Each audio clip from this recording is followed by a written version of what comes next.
services in foreign nationals are being blocked from accessing public healthcare services in parts of South Africa. Groups like Operation Dudula have been stopping migrants from entering clinics, especially in Gauteng as well as KwaZulu-Natal.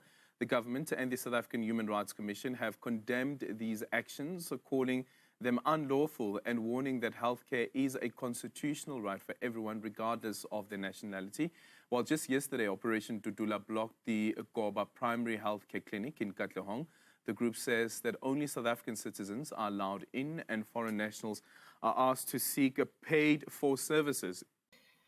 So let's get this language clear. These people aren't blocking; they are triaging people according to the visa status. Okay, because they are attending these community-based free public healthcare services that were designed for poor Black South Africans who are unemployed or low income to access them in these townships that previously were called Bantustan under apartheid. They are not emergency care facilities. They're designed for primary health care, chronic disease management. This group, it's not just Dudula, it's also the PA Patriotic Alliance. So it looks like the Newsroom Afrika has a beef with Dudula for some reason. That means I'll have to have a look out and find out what is the beef, what's the connection here with Dudula. But Dudula is there, but there's also another party that is in parliament that's run by Gayton McKenzie. The leader is Gayton McKenzie. So Patriotic Alliance Party is still there as well, doing the same thing.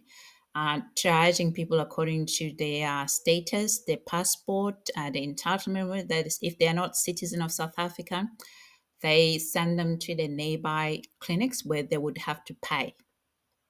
So you see why these people are using these facilities that were not designed for them, were designed for the community group there to access it as an entitlement base to close the gap healthcare inequity in South Africa. So the preference for these people is to go and use this facility. But now, this group, the Patriotic Alliance and Dudula, they've been enforcing what the ANC failed to enforce, that this public health, it's limited. The resource in public health are limited everywhere, including here in Australia. So you pay some money, some gap, according to whether you are, you got a healthcare card, you sometimes you don't pay, depending on the facility. If the facility in Australia, if the facility doesn't have the doesn't bulk bill, you will have to pay a gap. So in South Africa, there's no national health insurance. There's a private health. There's public and private. So there are small provider healthcare doctors who are having their own medical center that people should, most of them, because they don't have they're not entitled to these public health services because they are illegal in South Africa, according to the report. So they should actually go and attend to these clinics where they would be expected to pay a fee to be attended. So what the Dudula and Patriotic Alliance have been doing is that they've been triaging people at the gate according to that. If you do not have the identity that identify the person, the correct identity, the correct documentation that allows them to identify the person, who the person is, whether the person is a citizen or not a citizen, would then the person get triaged to the private clinic. The identity, the South Africa used the identity. So in Australia, when you go and attend a medical facility, you'll be given a Medicare card. If I go and see a doctor, I have a Medicare card. This Medicare card, it has different colors depending on your status, visa status. All right. So in South Africa, it doesn't have that. They use the identity as the way to identify people, whether they are citizens or not citizens. So let's continue to listen. In private healthcare. Action as a Member of Parliament and member of the Health Portfolio Committee, Dr. Kgosi Letlape, says that illegal foreign nationals should be removed from public hospitals, and he joins us now for more on this. A very good morning to you, Dr. Letlape. Thank you so much for making time for us this morning. What's your response to seeing organizations such as Operation Dudula? We also have other people calling themselves March-on-March or March and March that are blocking foreign nationals from accessing public health care? We need to ensure that we uphold the rule of law and the authorities, the relevant authorities, do their job. As a medical practitioner, no one should be denied access to care. But as a nation, we should ensure that there's differentiation to what accrues to citizens and what accrues to visitors. Visitors must have health insurance so that they can access the public healthcare system. As you've mentioned earlier on, the Constitution talks about everyone, and it needs to be corrected that their rights to citizens, the right to health care, should be to citizens. No one can be refused emergency treatment, and that will go to anyone. And what should be happening is that when people get into the facilities, the officials should do their job. If people are foreigners or undocumented, after they have been attended to, the authorities need to be alerted, and they should be handed over to the immigration services. Those are the laws of the country. If everybody did what they're supposed to do lawfully, you wouldn't have citizens taking the law into their own hands. So it's quite rich when the Human Rights Commission doesn't talk to authorities that don't do their job. And when you have vigilantism, they then stand up. You see in townships, when police don't respond to criminality, that the communities take the law into their own hands with disastrous consequences. We need to ensure that Home Affairs, immigration officers do their job properly. And officials at healthcare institutions alert the authorities to people that are there unlawfully. And we are not suggesting that people should be denied treatment. If South Africa wants to be open to all 8 billion citizens of this globe, they must make sure that they make proper financial provisions for that. That is why I call for parliamentarians like myself to use the public healthcare system so that we should feel the pain that we cause ordinary citizens. Health in this country is underfunded, even just for citizens themselves. So when you open the doors to everyone, it's chaos and it's hypocrisy. When me and members of the Human Rights Commission go to private facilities that are underutilized, and that is where foreign nationals should be taken to, and the state should pay for them in those facilities. I agree with Dr. Kgosi Letlape. He made it plain that public health in South Africa was built to restore dignity to citizens who were excluded under apartheid. That public health is not built or funded to carry the entire continent. Yes, emergency care must always be given, but that's already happening. People aren't being denied life-saving treatment here. They're being triaged according to their visa status and their entitlement to receive a free public health system that is under strain and be referred to a nearby private clinic, which is what I would go because it'd be free. I would pay a fee, but I won't be waiting for the whole day to be serviced. Because public health in South Africa is already under full capacity. As I said, it's not fully funded as well. That's another issue. It's not fully funded. So for all these groups that are out there condemning Dudula, condemning Patriotic Alliance, you really need to think about how you would then be providing a solution to the already problem that is arising. You need to show some empathy or empathizing with the citizens who feel that they aren't able to access the healthcare promised by the government because that healthcare seems to be prioritizing illegal people.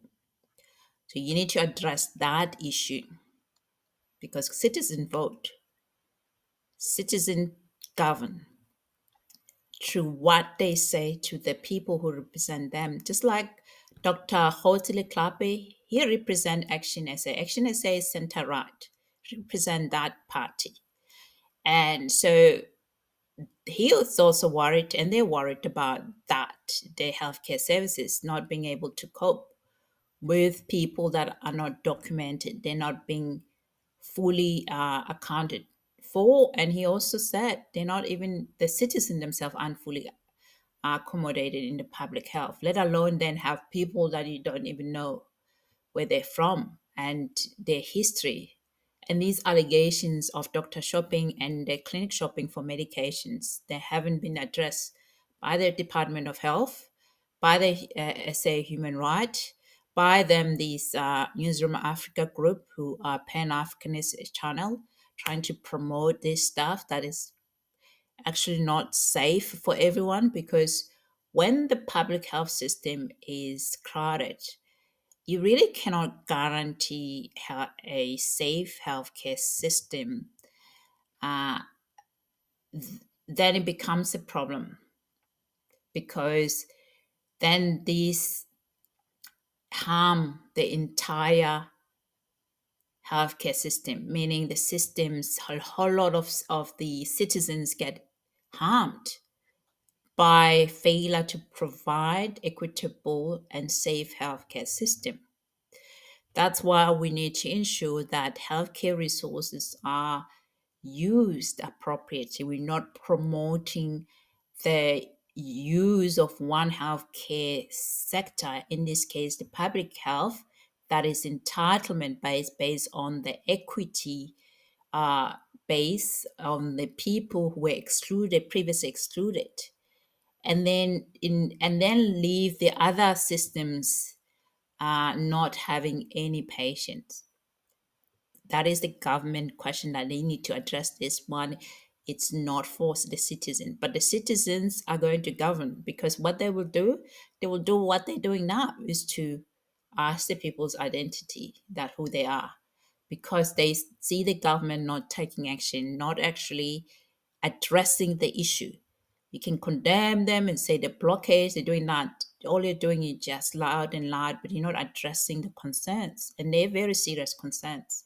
I am very worried about these concerns that, if the public health is not working efficiently, that is used by millions of South Africans.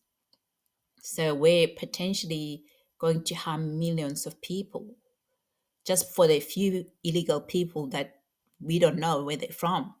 No, you need to address this question very seriously. It is a very important government question. They cannot just sugarcoat this one, and you cannot condemn people, call them names, phobia or other stuff, and fail to address the concerns, because the concerns are very valid concerns. They're very valid concerns. If that is the state's attitude, that they will treat any of the 8 billion citizens of this planet. Yeah. You mentioned earlier on having health insurance. Now, considering that some of this category of migrants that we are speaking about here are not necessarily tourists, but these are economic migrants, how do we deal with that aspect around health insurance? Or how you deal with that is that whoever employs them must provide them with health insurance. Medical aid or any other form of health insurance is offered to people that travel. And that is what should be enforced. This internationalism, where we're playing goody two-shoes to the world at the expense of our citizens. Is not acceptable. Yeah, but they would be undocumented, Dr. Letlape. And whoever employs them sometimes don't even declare that I've employed somebody undocumented. But what are you promoting here? Lawlessness? I mean, the question itself suggests to me that people who are doing this stuff, who are employing undocumented people, they're doing it blatantly, without fear of the law, with knowing that the law will protect them, knowing that the police will come to there and just ignore them. Again, this is what the Mkwanasi brought into the public sphere last week and made it public about the police syndicate and protecting lawlessness, protecting criminality. This statement itself, I mean, you wouldn't say this kind of thing and promote that in public and even ask a question like that, because that's illegal. Nobody should be going into South Africa and being employed in any capacity without any rights, because by doing so, you're promoting a servitude, the very servitude that the Constitution talks about, that it's people should not be subject to servitude conditions. People be treated with dignity. There's no dignity if you do not have health care and you're working and you're earning an income that you cannot even pay to see a doctor. There's no dignity in that. And I didn't see any human rights commissioner talking about that one. So what are they? Are they promoting criminality? You have to ask this question. You need to question it. You need to question these media organization that keeps promoting this stuff. Because I think as a media organization, they need to do their part into warning people not to go to South Africa without any documentation. Because then you're subjecting them to these conditions where they may not be entitled to a lot of stuff. But we know that they've been working with judiciary to change some of the laws to try to accommodate this lawlessness. And this lawlessness must end. ANC doesn't hold power now. 60% of South Africans voted for other parties. And those parties on the right side of the aisle, just like the ActionSA here, saying no, not anymore. They're going to change this, and they have to change it because it's no longer viable. It's no longer safe to continue this way for the citizens. Anyway.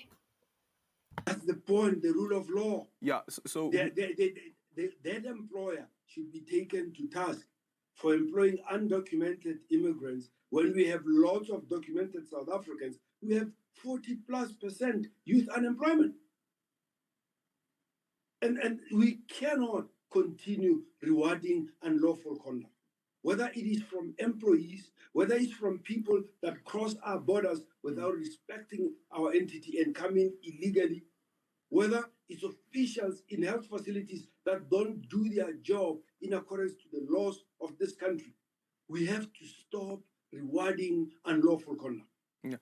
Do you think, Dr. Letlape, that perhaps maybe the problem could also be in South Africa's, and this is of course informed by the ANC, which used to be the sole governing party at the time, South Africa's foreign policy when it comes to undocumented foreign nationals or refugees, that South Africa's foreign policy has decided that we don't want refugee camps.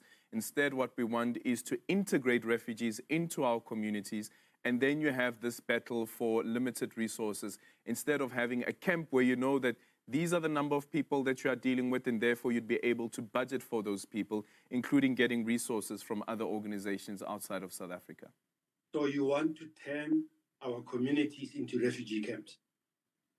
And then we complain when there's lawlessness, when you have GBV and F, when you have young women being raped in a mine dump, and then we complain because we have this policy that is unimplementable. So you have a foreign policy that makes your country ungovernable. Then we need a new government. That policy doesn't work. And I'll be frank even to say that this notion of the Freedom Charter, that this country belongs to all who live in it, was meant to talk about citizens that were deprived of their rights. It was not meant that this country belongs to the whole world. We have to make citizens recount. In the past, we were not considered citizens of this country. Now, we are being marginalized by policies that are not funded, that are not implementable. He is 100% correct. That policy, it's not implementable. It makes the country ungovernable. So they're going to change it, and they must change it. Because ANC doesn't have the power. The Pan-Africanists are all going. South Africa's moving to the right. Thank God for that. Thank goodness. As the founder of the Africa Medical Association, would this have been something that was on your purview around how do we deal with the pressure that is placed on sovereign countries like South Africa by migrants on the health system of that particular country? Our purview in the Africa Medical Association was to ensure that medical associations advocate for working systems for their own citizens, so that people should not be migrating for healthcare. We need to ensure that the government changes its policy of protecting governments that can protect their own citizens. Remember, not so long ago, where Robert Mugabe lost the election to Mr. Tsvangirai, and it is alleged that South Africa helped him steal the election. We need a government that doesn't go into, embracing fellow freedom fighters, but upholds human rights and ensures that people in their own country respect their own citizens. So that as a continent, we work to governments that work and serve the people, so that we have a continent that can flourish. Yeah. Aldrin. I think he probably thought this was a gotcha moment for a gotcha question to Dr. Kgosi Letlape. Oh dear. I mean, that is true. You need to make sure that all governments, including all African governments, they're responsible for their citizens' education and healthcare, any public health entity. You cannot rely on another government to look after your citizens' public health care. And it's correct. Healthcare, we need to be centered around culture. We need to be understanding that people understand the information communicated to them in their own language that they can understand and prefer. And it's really about governance and accountability as well at a clinic. And it's not humanitarian, it's dangerous. Doctors are not border agency. They are stressed beyond human capacity. Healthcare workers are stressed beyond human capacity in a public health in South Africa. And that affects every citizen. Okay? So Dr. Letlape, he said very well that African countries must look after their own. Pan-Africanism doesn't mean dumping our medical failures onto South African nurses or South African healthcare workers. It means building working system continent-wide so people don't migrate for medicine. That's correct. I agree with him on that one. In those very same countries that you're speaking about, to assist those countries to have their internal systems to be able to respond to the needs of their citizenry seems to be very low. But then at the same time, those very countries, their own presidents seek medical attention outside of their own countries. So meaning that the first citizens, too, don't have confidence in their own systems. Well, that's no different from South Africa. We, as public officials, seek healthcare outside our public healthcare system. The fact that we've been fortunate to create a private healthcare system and a system apart from the ordinary citizens, and the others have been so negligent that they're going to travel outside their own countries for care, does not make us any better. As long as we do not share in those public services, that we create policies and open borders so that they are overcrowded, that they are underfunded, and they cannot provide quality health care as promised by Section 27 of the Constitution, we're just as guilty as those outside. That is why I propose to Parliament that as parliamentarians, we should use the public health care services for our own care, because we're no different from those that fly to London. Yeah. So here it's actually cut deep in this one, in this section here. They are talking about Nigerian President Buhari, who died in London. And there have been some report previously that Robert Mugabe died in Singapore, not in Zimbabwe. And these claim were that these leaders abandoned their own people and fled to elite foreign hospitals and not actually working towards increasing capacity in their own countries in this segment. And South African politician, yes, as Dr. Letlape pointed out, no more flying to London for checkup while, a public clinic collapse, or, private sector in this case, because South Africans, politicians don't go overseas for medical care. They go to private South African system. And that's why he actually said, he's proposed that any member of the parliament should actually be using the public health, not the private health system, so that they can actually feel the pain of these long queues, in these delays. If the parliament thinks the system is good enough, let them queue with us. If you think that the public health is good, go and queue for 2 days, like as other people have been saying before the Dudula and the Patriarchic Alliance start triaging these people that were waiting for so long. That's beyond reasonable, really. So really, this is not xenophobic. It's sovereignty, it's structure. It's actually making sure you have adequate resources to look after people. Okay, this is what it means, And just in conclusion, Dr. Letlape, you are not saying to medical practitioners that they shouldn't adhere to the Hippocratic Oath? No, we are not saying medical practitioners should not submit to the oath. If you are a healthcare practitioner and a patient has gone through administrations, through the gates, and is in front of you, when a patient is in front of you, you do your job.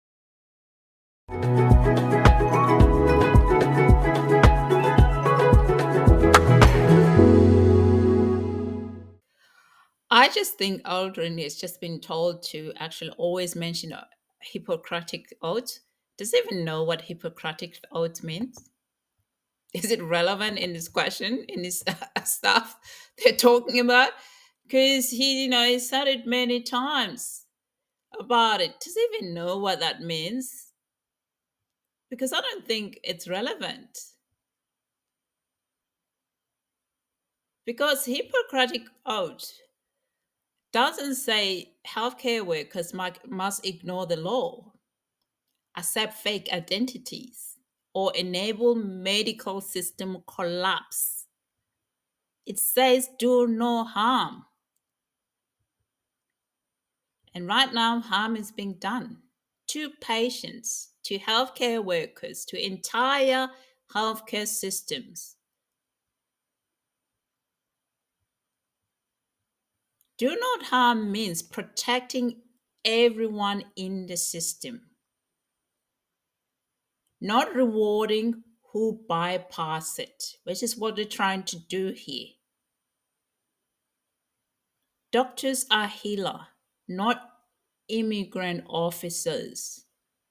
So, but when this healthcare system breaks down, when the undocumented patient flood underfunded clinics, everyone suffers.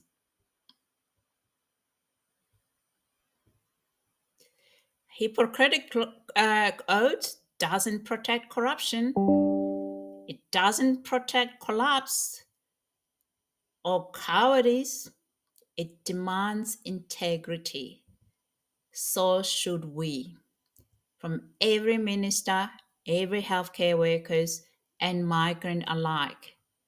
South Africans deserve dignity and order, not false choice and not silence, not condemnation, but action through policy changes and accountability. That is what Hippocratic Oath is all about. In fact, the modern version of Hippocratic Oath also include that we also have to look at the equity. So it talks about that equity and making sure you serve communities that are underserved and providing cultural safety care. So yes, it's not just symbolism that you just mentioned, and you always mention Hippocratic Oath when you talk about these issues around triaging people according to their entitlement, who shouldn't have been there in the first place. It's a fundamental ethical guide that shapes how medical practitioners operate, especially healthcare worker in general. They're concerning around patient rights and non-discrimination, which is not what they're doing here. It's about making sure healthcare resources are equitably divided according to the needs of the community. Okay, it's about clarity as well. Yeah, so oh yeah.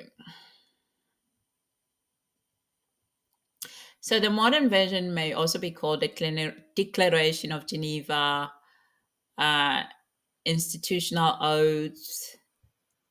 So it's around practicing medicine, or as a healthcare worker, you must always practice ethically and honestly, and making sure you keep patient information confident. And confidentiality is not what they're talking about here. It do no harm, non-maleficent type. This is what the purpose of it. It started. Yeah, it was based on the. It's based on the traditional Greek philosopher. It's exists today. It exists. It applies in these in the ethics, in the code of conduct, health practitioner code of conduct, evaluated based on that, on the actions they do, whether they do harm, promoting patient well-being first. Patient's well-being is your first priority, and this is what doctor has said. They're not immigration agency, so they're talking about immigration here. It's not about when the patient sees the doctor or see a healthcare worker. It's about the entitlement payment system to see that doctor. This is what they're talking about. But he just throws at Hippocratic Oath there as if now that we're talking about healthcare workers. We're not talking about healthcare workers because they are bound to have non-discriminatory approach to healthcare when you see a patient in front of you. But we're talking about access to free public healthcare system, which is quite different thing here.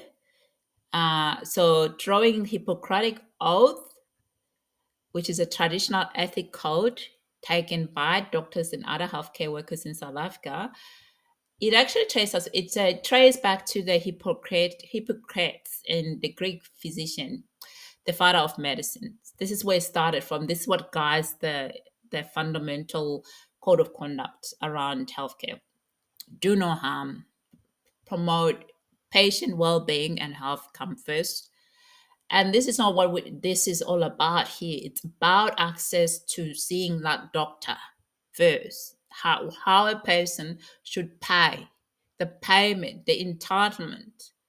And doctors will treat a patient regardless whether they're migrant or non-migrant, because they're not involved in payment system if there's emergency. But if you go to the private sector, you need to book and pay to see the doctor first. They will still treat you. They will still do no harm to you. This is, see how he throws these words, big words. I don't think he even understand them. Maybe he was told by mention Hippocratic Oath, mention Hippocratic Oath. I mean, he should go back and see what it's all about. It's about the interaction of a practitioner and the patient. But this is not about that. This is about access to free public health services and how it's funded, and also legality and illegality. It has nothing to do with that. It's to do with prioritizing the welfare of patients. And I would say that if you want a sustainable healthcare, you're actually prioritizing welfare of patients. Because if it collapses, that means a whole lot of people are going to be affected than just a few illegal people. Okay, millions of South Africans who are using public health system are going to be affected than a few million people, which is what the Hippocratic Oath is all about, the overall harm, non-maleficent, do no harm. So prioritizing patient welfare, beneficence, and maintain confidentiality, which is not it. So you see how and because even we can go to that confidentiality. I mean, there's been allegation that these people coming in with people's identity, using fake identity, using other people's identity, stolen identity, and that is also what makes me question that confidentiality, the privacy part of it, of medical records. If a person comes to a healthcare facility with someone else's identity, because that identity in South African healthcare system is linked to that person that identity belongs to. So, and also the risk to healthcare and the patient's health as well. If they had, for example, a anaphylaxis, penicillin anaphylaxis, and that given an illegal person their identity to access a free public health care, whether they through their feeling sorry or through this allegation that people pay to get their identity to access this public health care in this community, whatever the reason may be. But if that person has an anaphylaxis of penicillin and they then give someone else to go to access these clinics with their identity, the doctor will treat them according to what's on record. And if the person actually is the person who is actually borrowing this identity has an anaphylaxis of a penicillin, they're borrowing an identity of someone with no anaphylaxis. And then they go and see these doctors in those clinics, and they on records it says they don't have any allergy, and the doctors give them a penicillin. That could be actually a problem, could also lead to severe consequences for that person. See why identity is so important, and it affects the health of the person that's doing that. Both people get affected, and also the privacy get compromised. The data, the crucial data about who access what services and the follow up. So they're not talking about this stuff. They're talking about things that they think that they can condemn this group, but they're not providing the solution. Now, my concern is that none of you, including the health minister, providing solution, are there to condemn people who are governing themselves. So far, they've been patient, happy that, oh my God, today it took me less than an hour to be seen because there was no one at the clinic. So Yeah, see? You see? How can you say no to that? See? So you need to address that. These claims that people are seeing benefit from what Dudula and Patriotic Alliance are doing because now they can be serviced on time. So you need to address it. You cannot address it by condemnation. Condemnation doesn't work in this case because people can see that their system is collapsing. They want to protect it. So you need to provide some guidance how this can be managed with dignity for all people who are concerned in this case. The xenophobia won't work in this case. The Hippocratic Oath won't work in this case because it's irrelevant. We're talking about the entire healthcare system and the cost associated with it and the resources around it. All right. So, thank you guys for listening. If you're new here, please consider subscribing. Until next time, see ya. Bye.